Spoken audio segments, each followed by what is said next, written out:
అందరికీ నమస్కారం. మాఘ పురాణం 3వ అధ్యాయం. మాఘ పురాణంలోని 3వ అధ్యాయం గురుపుత్రి కథ ఒక ఋషి కూతురు గురించి చెబుతుంది. ఆమె తండ్రి అడవిలో తపస్సు చేసుకుంటున్నప్పుడు తల్లి చనిపోవడంతో గురువు వద్ద చదువుకునేందుకు పంపబడుతుంది. గురువు ఆమెను తన కూతురిలా చూసుకుంటాడు. ఆమె తెలివితేటలతో అన్ని విద్యలు నేర్చుకుని రాజును వివాహం చేసుకుని రాణి అవుతుంది. మంచితనంతో ప్రజలను ప్రేమించి పాలించే రాణిగా కుమారుడు పుట్టి రాజు మరణించాక కుమారుడితో కలిసి రాజ్యాన్ని పాలిస్తుంది. చివరికి కుమారుడు రాజు అయి సంతోషంగా పరిపాలించుచున్నాడు. గురుపుత్రిక కథ. మంగళదాయిని సర్వమంగళ. మాఘమాసం స్నాన ప్రభావముచే పూర్వం ఒక బ్రాహ్మణ పుత్రిక పాప విముక్తయై తన భర్తతో హరి సాన్నిధ్యము నొందినది అని శివుడు పార్వతీదేవితో పలికెను. అప్పుడు పార్వతీదేవి, స్వామి, ఆ బ్రాహ్మణ పుత్రిక ఎవరు? ఆమె చేసిన పాపమేమి? మాఘ స్నానమున పాప విముక్తి నొందిన విధానమేమి? వివరముగా చెప్పగోరుచున్నాననగా శివుడిట్లు పలికెను. దేవి వినుము. పూర్వము సౌరాష్ట్ర దేశమున బృందారకమనే గ్రామంలో సుదేవుడనే బ్రాహ్మణుడుండేవాడు. అతడు సదాచారవంతుడు, వేదశాస్త్ర పండితుడు. అతనికి శిష్యులు చాలామంది ఉండేవారు. వారు గురుసేవ చేస్తూ విద్యాభ్యాసం చేస్తూ ఉండేవాళ్ళు. ఆ సుదేవునికి సర్వాంగ సుందరి అయిన కుమార్తె ఉండేది. పొడవైన కేశములతో, చక్కని ముఖంతో, చక్కని కనుముక్కు తీరులో ఆమె మిక్కిలి మనోహరంగా ఉండేది. ఇట్టి కుమార్తెను ఎవరికిచ్చి వివాహం చేయగలనని అతడు విచారిస్తూ ఉండేవాడు. ఒకనాడు సుమిత్రుడనే శిష్యుడు సమిదలు, దర్భలు మొదలైన వాటి కోసం గురువు పంపగా వెళ్ళాడు. బంతితో ఆడుకుంటున్న గురుపుత్రిక కూడా సుమిత్రుని వెంబడించి వెళ్ళింది. సుమిత్రుడును చాలా దూరము పోయి ఆ అరణ్యంలో ఒక జలాశయాన్ని చూచాడు. ఆ చెరువుగట్టున ఎత్తైన చెట్లున్నాయి. నీరు నిర్మల మనోహరంగా ఉంది. పద్మాలు వానిపై వ్రాలి, తుమ్మెదల రొద, అనేక వర్ణములలోనున్న కలువలు, జల సంచారము చేయు జలప్రాణుల విహారము మొదలైన వానిచే ఆ సరస్సు మనోహరముగా నుండెను. కోకిలలు గుంపులు కట్టి మధుర ధ్వనులు చేయుచుండెను. చిలుకలు, గోరువంకలు నేర్చిన మాటలను పలుకుచున్నవి. ఎత్తైన చెట్లతో కప్పబడిన ఆ ప్రదేశము ఒక ఏకాంత మందిరములా ఉంది. గురుపుత్రిక ఆ చెరువులోని నీరు త్రాగి అచట వృక్షములకున్న పండ్లను తిని ఒక చోట కూర్చుండెను. సుమిత్రునిపై మనసు పడింది. ఓయి, మనుష్య సంచారము లేని ఏకాంత ప్రాయమైన ఈ ప్రదేశంలో నాకు నీతో కలిసి సుఖపడాలని ఉన్నది. ఈ వనము నీకును నాకును నచ్చినది. మనమిద్దరమును పడుచువారము. మన కలయిక సుఖప్రదమగును. ఆలోచించక నా వద్దకు రమ్ము. నా శరీరము దూది కంటే మెత్తగా నున్నది. నీకు మరింత సుఖమిచ్చును. రమ్ము, నన్ను మోహములో తనివిదీరా కౌగిలించుకొనుము. రమ్ము రమ్మని పిలిచెను. సుమిత్రుడు, మంచిదానా, నీవిట్ల అనకుము. నీ మాట దురాచారపూరితము. నీవు వివాహము కాని బాలవు. నాకు గురుపుత్రికవు. మనము సోదరీ సోదరులము.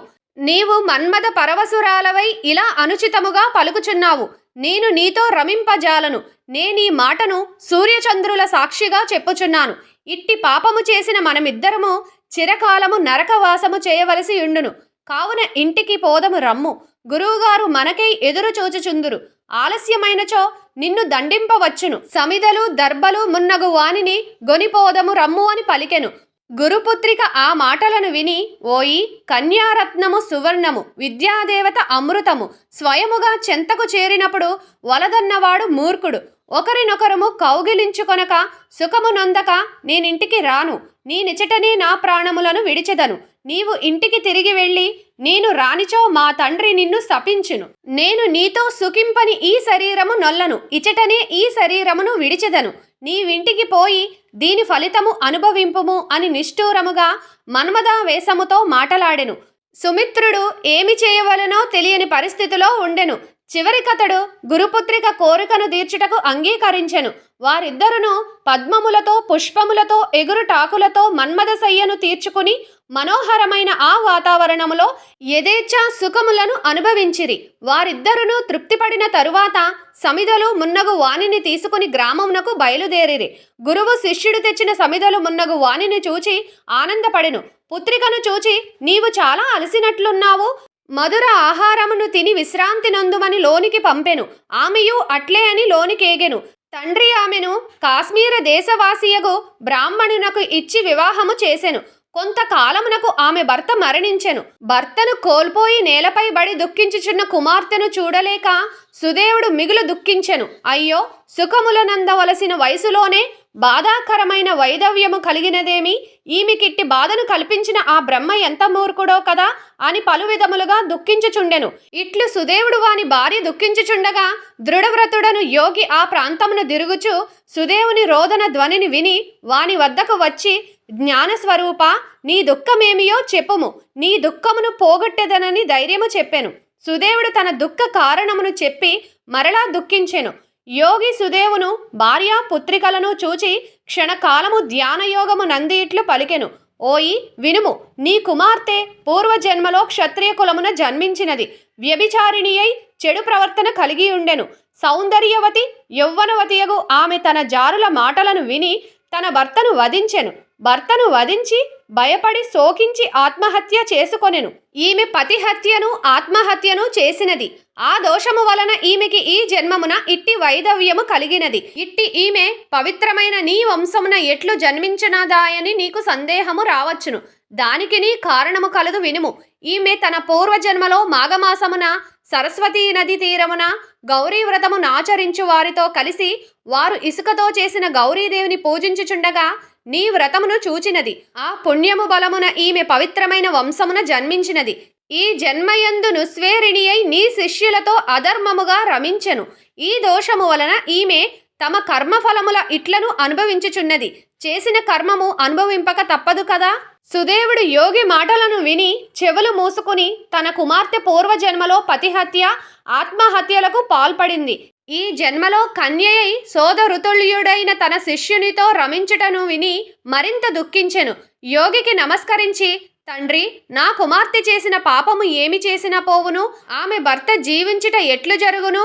దయయుంచి చెప్పుడని పరిపరి విధముల ప్రార్థించెను. అప్పుడా యోగి, ఓయి విద్వాంసుడా, నీ కుమార్తె చేసిన పాపములు పోవుటకు ఆమె మాంగళ్యము నిలుచునట్లును చేయుటకు ఒక ఉపాయము కలదు. శ్రద్ధగా వినుము. మాఘమాసమున ప్రాతస్నానము చేసి ఆ నదీ తీరమున గాని సరస్సు తీరమున ఇసుకతో గౌరీదేవిని చేసి షోడశోపచారములతో పూజింపవలయను. సువాసినులకు దక్షిణతో గౌరీదేవిని సమర్పించవలయను. ఈ విధముగా ఈమెచే ప్రతిదినము చేయింపము. ఈమె భర్త తిరిగి జీవించును. ఈమె పాపములు నశించును. మాఘశుద్ధ తదియనాడు 2 కొత్త చాటలను తెచ్చి వానిలో చీర, రవికెలగుడ్డ, ఫలపుష్పాదులు, పసుపు, కుంకుమ మున్నగు సువాసిని అలంకారములను నుంచి దక్షిణ తాంబూలములతో వాయనము నుంచి సువాసిని పూజ చేసి ముత్తైదువులకిచ్చి 7 మార్లు ప్రదక్షిణ నమస్కారములను ఆచరింపజేయము. ఆ సువాసినికి షడ్రసోపేత భోజనము పెట్టి గౌరవింపవలయును. మాఘమాసమున ప్రాతకాల స్నానముల చేతను ముందుగా చెప్పిన వ్రతాచరణము చేతను ఈమెకు పాపక్షయము కలుగును. భర్త పునర్జీవితుడై ఈమె మాంగళ్యము నిలుచును. మాఘస్నానము చేసిన విధవరాలు విష్ణులోకమును చేరును. మాఘస్నానము చేసి గౌరీవ్రతమాచరించి సువాసిని తన మాంగళ్యమును నిలుపుకొని చిరకాలము సుఖించును. పిచ్చివారు మూర్ఖులు మాఘస్నానము చేసినచో వారెట్టివారైనను వారి అనుగ్రహమును నొంది చిరకాలము సుఖించి పుణ్యలోకముల నొందుదురు అని యోగి వివరించి తన దారిన బోయెను. సుదేవుడు యోగి మాటలను నమ్మి తన కుమార్తెచే మాఘస్నానమును గౌరీ పూజ విశిష్టమైన కాత్యాయని వ్రతమును భక్తి శ్రద్ధలతో చేయించెను. కాత్యాయని వ్రత మహిమ చేత సుదేవుని కుమార్తె పాపములు పోయి ఆమె భర్త పునర్జీవితుడయ్యెను. ఆమెయు చిరకాలము తన భర్తతో సుఖించి తన తల్లిదండ్రులతోనూ భర్తతోనూ కలిసి దేహాంతమున వైకుంఠమును చేరెను.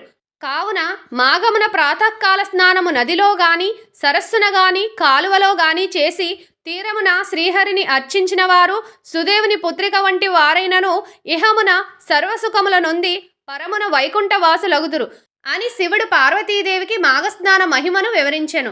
ఈ వీడియోకైతే ఒక లైక్ ఇచ్చి తెలిసిన వారికి షేర్ చేసి ఇలాంటి మరిన్ని ఇంట్రెస్టింగ్ వీడియోస్ కోసం మన ఛానల్ని సబ్స్క్రైబ్ చేయని వారు సబ్స్క్రైబ్ చేసుకోండి. Thank you for watching.